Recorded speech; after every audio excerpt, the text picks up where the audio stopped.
It is said to hate the sin, but not the sinner. To hate the sin, yet love the sinner. The catalyst of this is truth.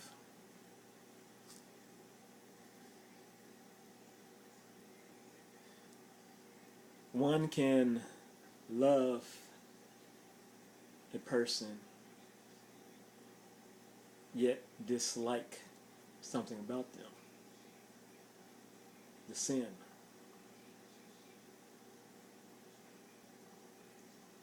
The sin can be defined as that which is considered sin by whatever doctrine, religion, and such put forth law.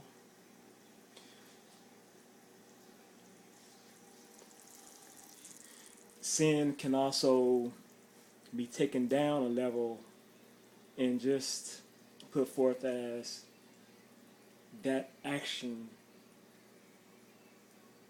that energy, that vibration that a person emits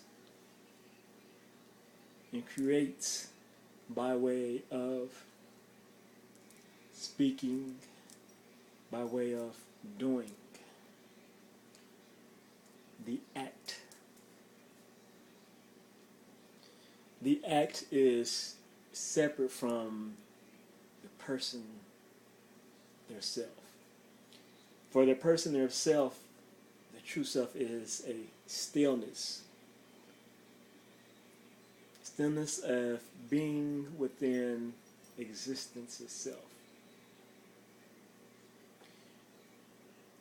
It's only when one begins to move, to disturb the stillness, to bring forth movement and action within the stillness, that one can look at the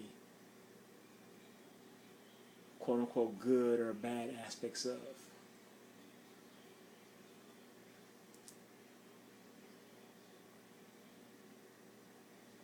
You love a person for who and what they are. Who and what a person is pure by its very nature of being in creation. No matter what they do, no matter what they say, no matter what they believe,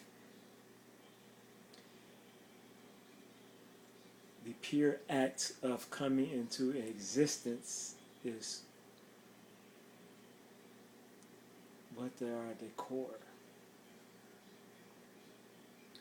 Stillness to action into stillness. At the center of all, at the core of all, at the beginning of all, is stillness. Truth. Non-moving. The all. And it's only within the all that actions can take place, can be brought forth within that all, within that stillness, within truth.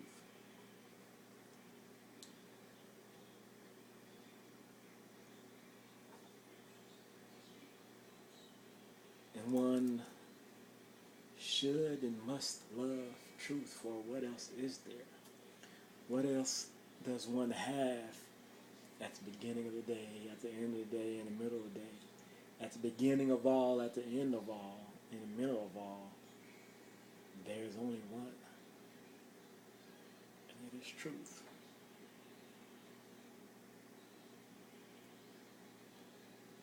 Thus the pure essence and soul, if you will, of all things is truth, and thus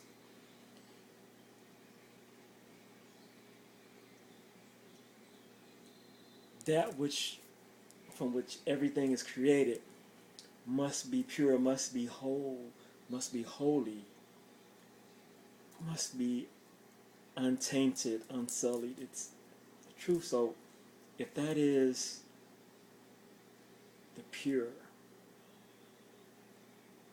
then that is what is there for us to grasp onto, to seek pureness, to live in pureness, to listen for pureness, to seek to speak pureness, to be and act in one accord with pureness, which is truth.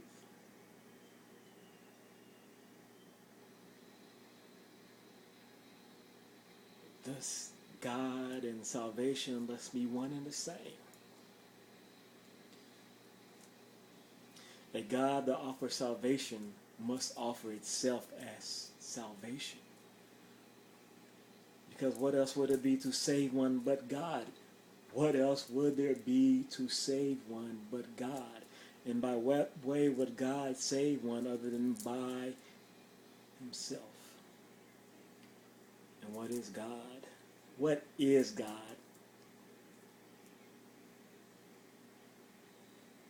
At its pureness. But truth. Thus it is there for us to grasp onto, to get through.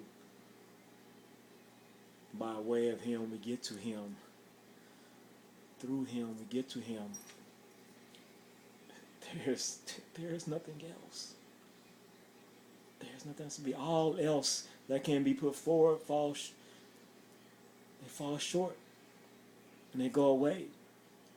And it is only by way of truth that it can even be spoken about or spoken to. It is only by way that anything put forth as God, as salvation, as whatever we want, it is only by way of God. It is only by way of truth that such can be spoken to. For the word speaks to all. So the word speaks to a person who they are at their pure essence. And who are at their pure essence is nothing but essence of the stillness, which is truth. So you can love them. You can love them from who they are to being, which they had no choice in being. Who they are to being is pure. It is those actions, those vibrations that one can be judged, because those actions, those vibrations cause movement, cause conflict, can cause discord. And one can dislike that. One can dislike the sin, but love the sinner.